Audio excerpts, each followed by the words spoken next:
سرکار شہنشاہ تغلیب نے اپنی وصال کی پیشن گوئی پہلے ہی فرما دی تھی۔ ماہ ذی القعدہ 1343 ہجری کی بات ہے کہ سرکار تاج الاولیاء حسب معمول اپنی بگھی میں سوار ہو کر دگھوری پہنچے تو پل کے نیچے پتھر پر بیٹھ گئے۔ آپ کے ساتھ بہت سے لوگ تھے، وہ اپنی اپنی حاجتیں بیان کرنے لگے۔ اچانک آپ نے حضرت فرید شاہ تاجی سے پوچھا، تاج الملوک، تاج العارفین، تاج السالکین کون ہے؟ تو بابا فرید جو تھے آپ کے مرید فرید صاحب، انہوں نے کہا کہ حضور آپ ہیں۔ سرکار تاج الاولیاء نے کہا ہاؤ جی بابو، اتنا فرمایا، ایک لمحے کے لیے پھر خاموش ہو گئے۔ اس کے بعد پھر آپ نے پوچھا عید کا چاند نظر آیا؟ عرض کیا گیا رمضان اور عید تو ہو چکی، اب عید الاضحیٰ کا چاند نظر آئے گا؟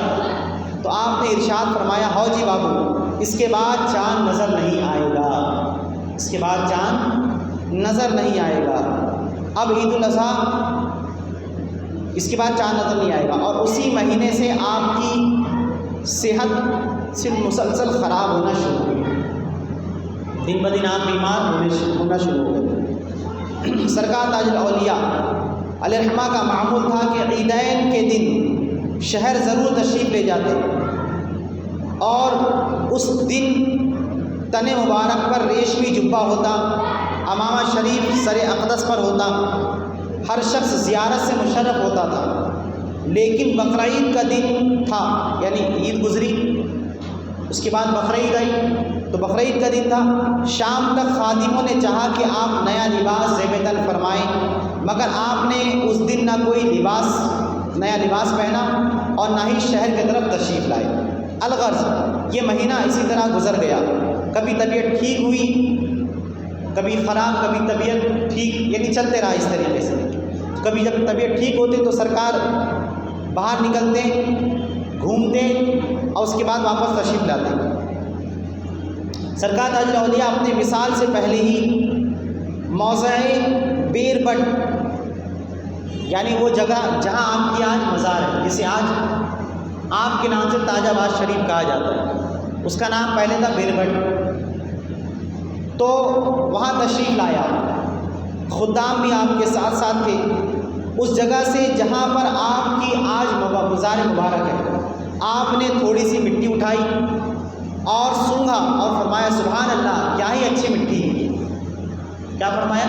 کیا ہی اچھی مٹی ہے، کس جگہ سے؟ جس جگہ آج آپ کی مزار پاک ہے۔ حضرت یوسف شاہ تاجی فرماتے ہیں کہ ایک رات نصف شب کے بعد سرکار تاج الاولیاء شکردرہ راجہ کے شربت محل کی طرف کی چھت پر رونق افروز تھے۔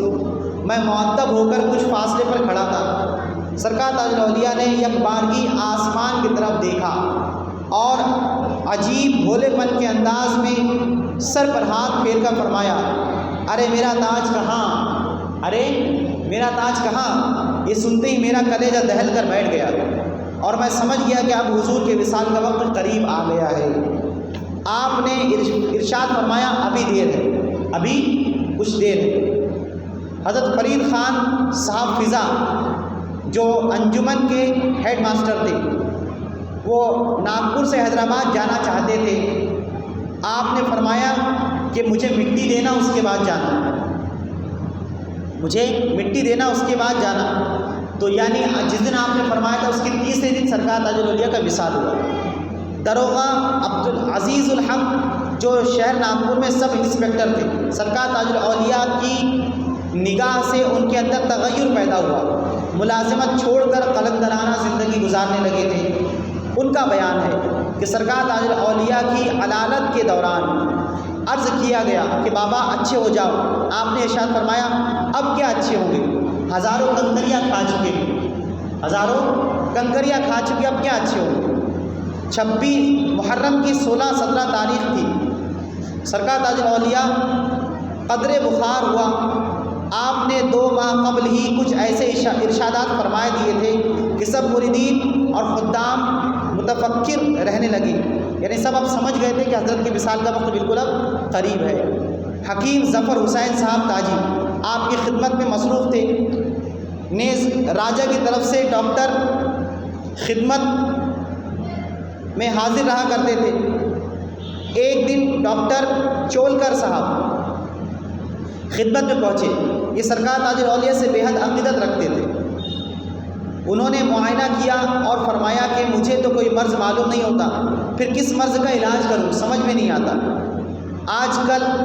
کل پھر آ کر چیک کروں گا۔ دوسرے دن بھی آئے مگر نتیجہ کچھ نہیں نکلا، کیونکہ کچھ بیماری تو بظاہر نہیں تھی۔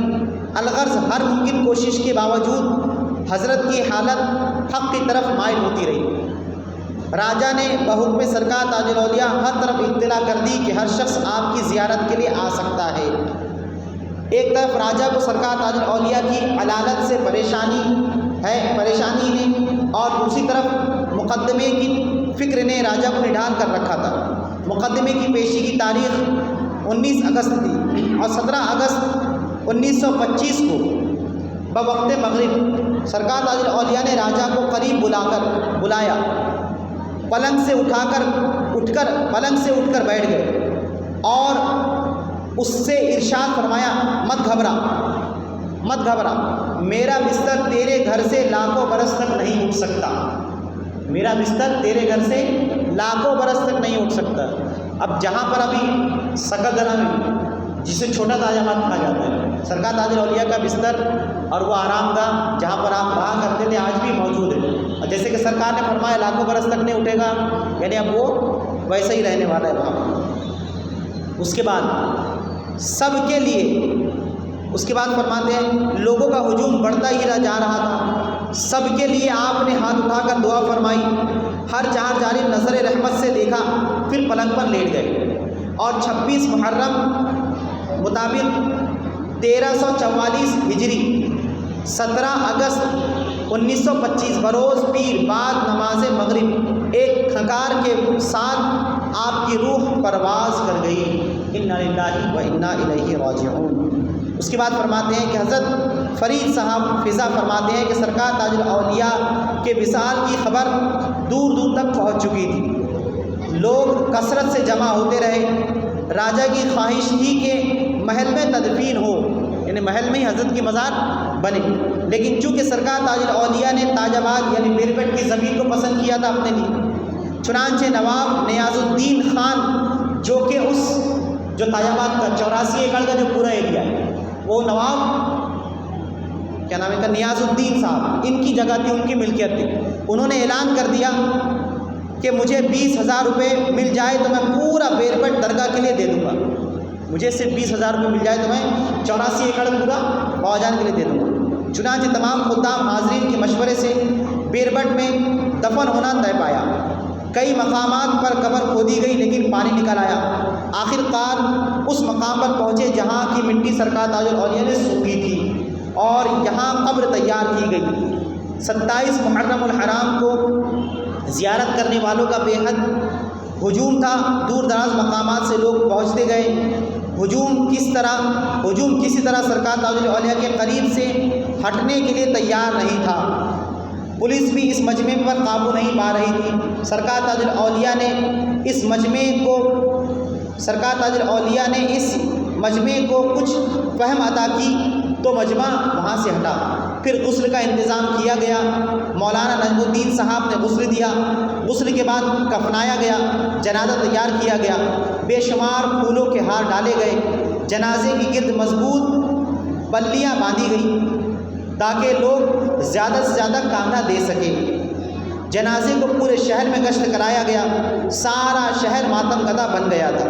جنازہ نکلنے سے پہلے ہی بارش بہت زور سے ہو رہی تھی، لیکن اس وقت تھم گئی جس وقت آپ کا جنازہ نکلا۔ نماز مغرب سے قبل بیرپٹ یعنی تاج آباد آپ کا جنازہ پہنچا۔ یعنی آپ دیکھیں جہاں سرکار کا جو سندر گزرتا ہے، جس مقام پر سندر گزرتا ہے اس مقام سے آپ کا جنازہ لے کر کے جایا گیا ہے، اسی مقام سے سندر گزرتا ہے۔ اس کے بعد نماز جنازہ حضرت مولانا محمود علی صاحب لکھنوی نے پڑھائی۔ یہ صاحب تقویٰ بزرگ تھے۔ انہوں نے سرکار تاج الاولیاء کے جنازے کے باہر دیکھا تھا کہ یہاں تو ہجوم اپنی انتہا کو پہنچا ہوا تھا۔ بڑی مشکل سے بزرگوں کی درخواست پر مجمع کو ہٹایا گیا۔ تقریباً 11 بجے رات میں مولانا نجم الدین صاحب اور حکیم ظفر حسین صاحب تاجی نے جسم اقدس کو قبر انور میں اتارا۔ حکیم ظفر حسین صاحب کا بیان ہے کہ جب میں قبر میں اترا اور لحد میں سرکار تاج الاولیاء کو اتارنے کے بعد مولانا نجم الدین صاحب باہر نکل آئے تو کہتے ہیں کہ میں نے سرکار تاج الاولیاء سے عرض کیا کہ حضور آپ نے فرمایا تھا کہ میں عمر بھر تمہارے ساتھ ہوں، میں عمر بھر تمہارے ساتھ ہوں، اب تو آپ قبر میں آ گئے ہیں تو اب ہمارے ساتھ کیسے؟ تو حضور سرکار تاج الاولیاء نے آنکھ کھولی اور فرمایا لوگ بہت ستاتے تھے۔ قبر انور سے آپ نے آنکھیں کھولی اور اپنے مرید سے فرمایا کہ لوگ بہت ستاتے تھے، اس لیے پردہ کر دیا۔ اس کے بعد فرماتے کہ ہم برابر تمہارے ساتھ ہیں، ہم بظاہر تو دنیا سے چلے گئے لیکن در حقیقت روحانی طور پر ہم آج بھی تمہارے ساتھ موجود ہیں، اور جتنے چاہنے والے ہیں سرکار تاج الاولیاء کے، تاج الاولیاء ان کے ساتھ ہمیشہ ہر جگہ موجود ہے۔ اس طرح تدفین عمل میں آئی، اس کے بعد فاتحہ خوانی ہوئی، صلاۃ السلام وغیرہ ہوا، اور اس کے بعد تمام لوگ غموں میں نڈھال ہو کر وہاں سے روانہ ہو گئے۔